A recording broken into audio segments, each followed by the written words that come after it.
Well, first of all, welcome to the London International Festival of Early Music. I'm super happy that you are able to play the final concert with the Royal Wind Music. And this is just a little chat to inform the audience a little bit about, how did you come to this program? So maybe you can elaborate a little bit about the context and the why and how you chose the pieces that you have chosen.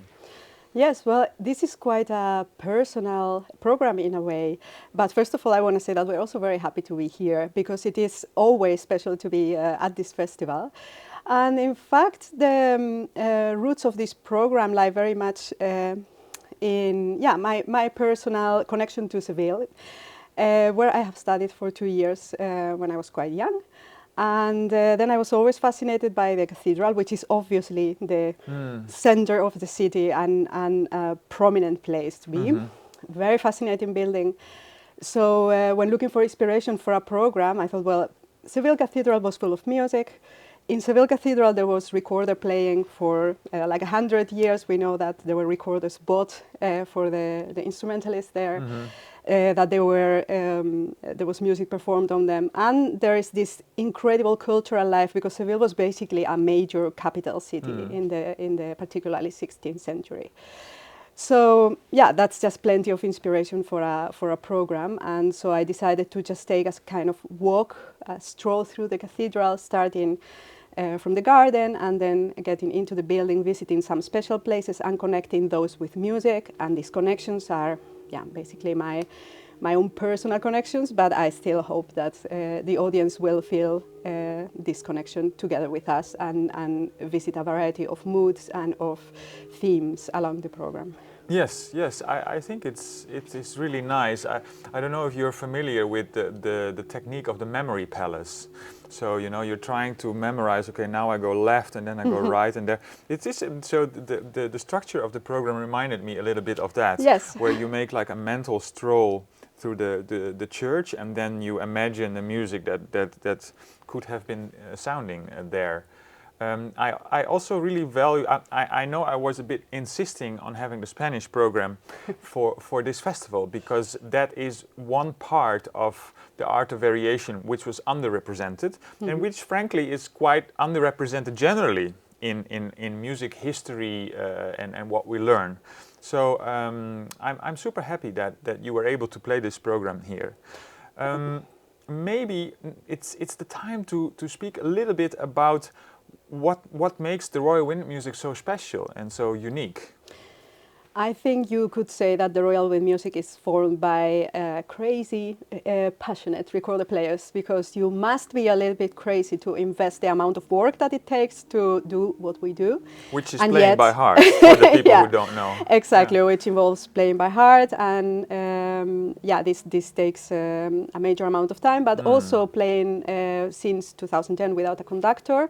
So having a really large ensemble performing with only internal cues and not one clear leader, at least not on stage, it requires a big time investment. And I remember our founder, Paul House, used to say, if you have an ensemble of 3, you have certain difficulties. 4 is more difficult, 5 is more difficult. You need to agree more, you need to think like one, and we are 11 players. We need to think as one mind to sound really, really good. So yeah, that makes the Royal Wind Music unique, this passion and this investment, this commitment that everybody puts into it. But of course, also, and most of all, the result of it is a sound that is quite unique as well. So it may remind our audiences of the sound of an organ. Sometimes we play in different registers, sometimes in the large tutti settings, sometimes solos. I'm wondering if you could elaborate a little bit on that specifically, on the different options you have in terms of registers and why it is necessary to carry a 3-meter long recorder with you, as well as a 15 centimeter. I don't know how many inches that is, but our UK readers will get it. I'm sure they do.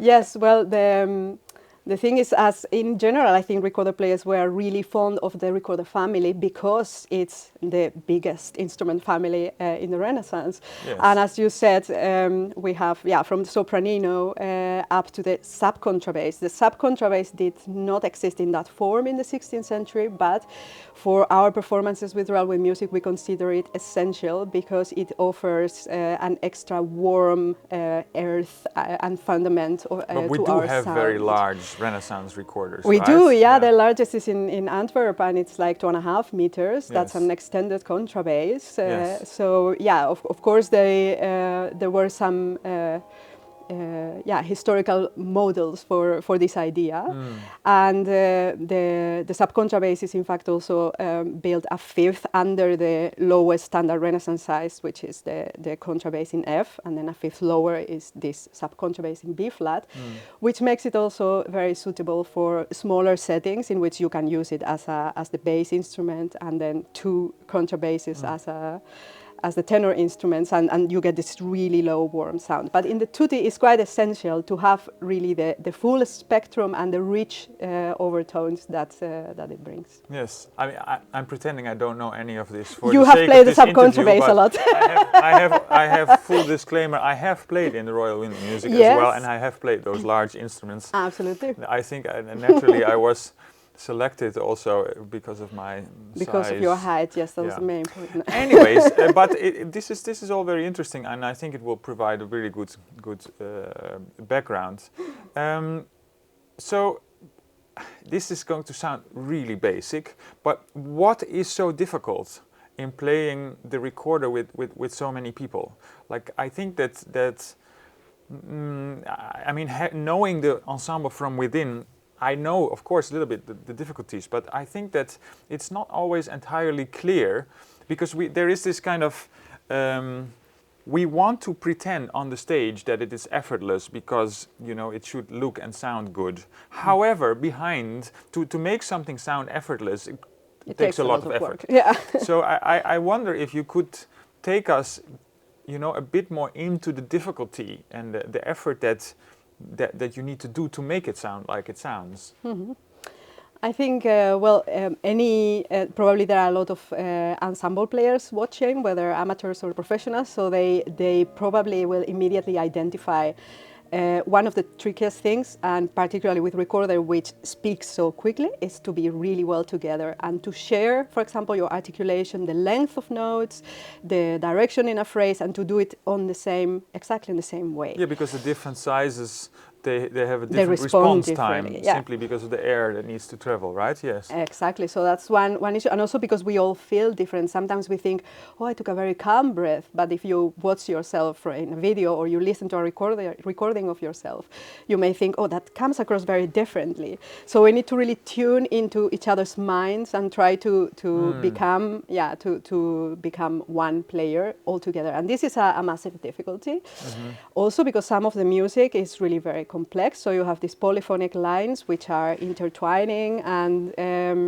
you need to know your own part really well, but you also really need to know what the others are doing to be able to react appropriately to the musical events. And this is also very difficult. I think that is something that many players might not realize, that of course professional players do, that you actually need to know the other parts as well to know your place in a thick polyphonic context.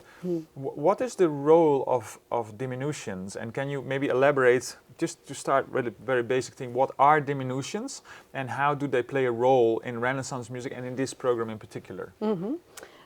Well, diminutions are basically the signature of a Renaissance musician, because a lot of music you mean the autograph, I think? The handwriting, or or like the personal touch, in a way. Yes, yes. I like always to refer to a Spanish concept, which is glosa. Mm-hmm. The Spanish word glosa means both diminutions in music, but also a literature genre in which you take someone else's text and you rewrite it in your own way.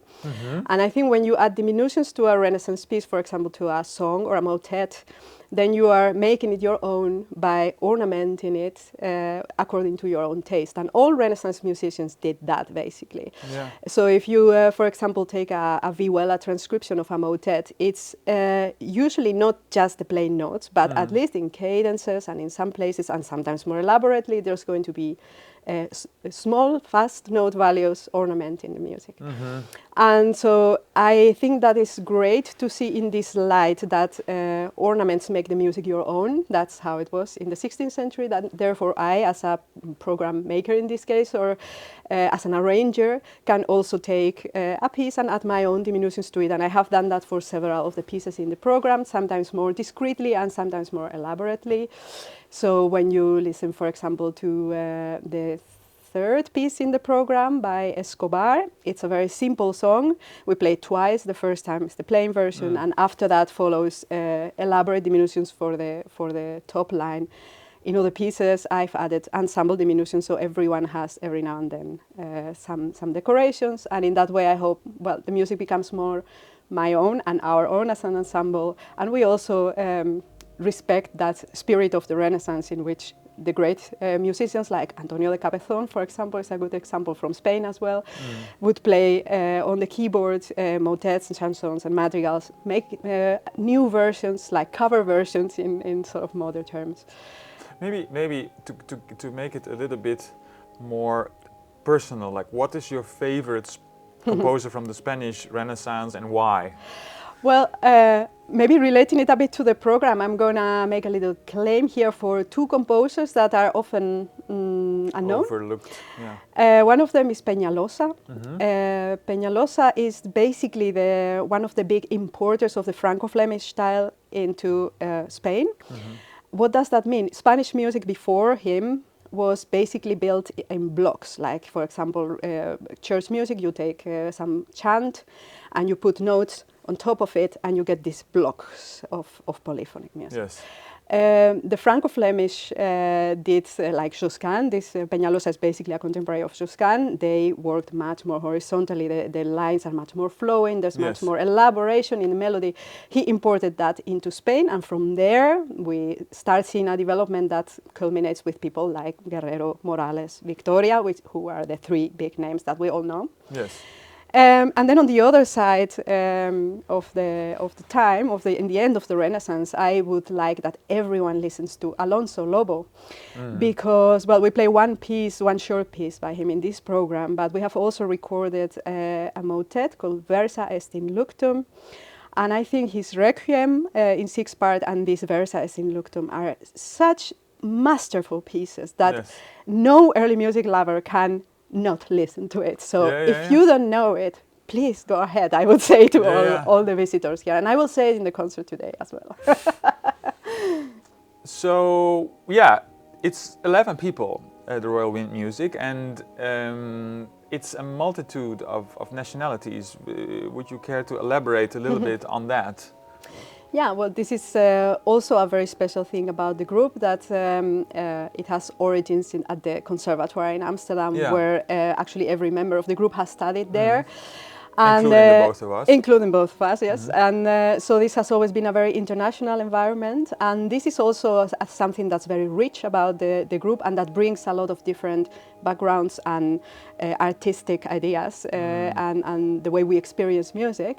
So I think it's also a privilege to especially in these times where sometimes it looks like people are trying to be getting apart from each other, but it's really a luxury and a privilege to come together with a group of people from all kinds of nationalities. Yeah, you're a kind of United Nations for Renaissance music in a way. Yeah. Yes, and then to also travel internationally and particularly to the UK, where it has been a little bit trickier in the last years to get here, but still... we're so grateful that you made it across the pond. Of course, and some of us had to apply for an emergency passport because the European ID card is not it's enough. not valid so anymore. I've heard. So so you know, but to make this effort is totally worth it, because then I think anyone who is here is going to be appreciating this input even more, and this meeting and the fact that we can meet at this international festival with recorder and instrument makers, with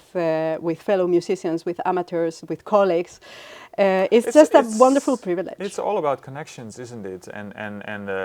Well, it relates. I have this kind of hippie idea that Blackheath could be this early music village where all nationalities and backgrounds and ages and levels meet and have conversations, and just for it to be really inspiring, maybe sometimes also agree to disagree on issues. That's also totally fine. But yeah, but the music brings people together, and as much as that's a typical thing to say, it is still true, because we are all here, and we are all here for the music. So yes. Yeah, I think music also generates a lot of friendship, and although of course we are also concurrents sometimes with colleagues, I think there's also a very deep bond, because we all know how hard it is, how much work it takes, but also how rewarding and fascinating it is to make music, and it brings us together. I mean, to be able to make music, you have to have some empathy,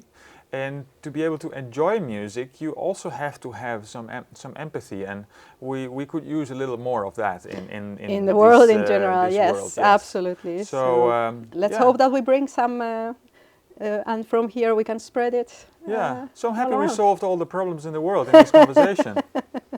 Well, if it would be on us, I don't think there will be really any wars out there. No. Thank you so much. Thank you, Erik.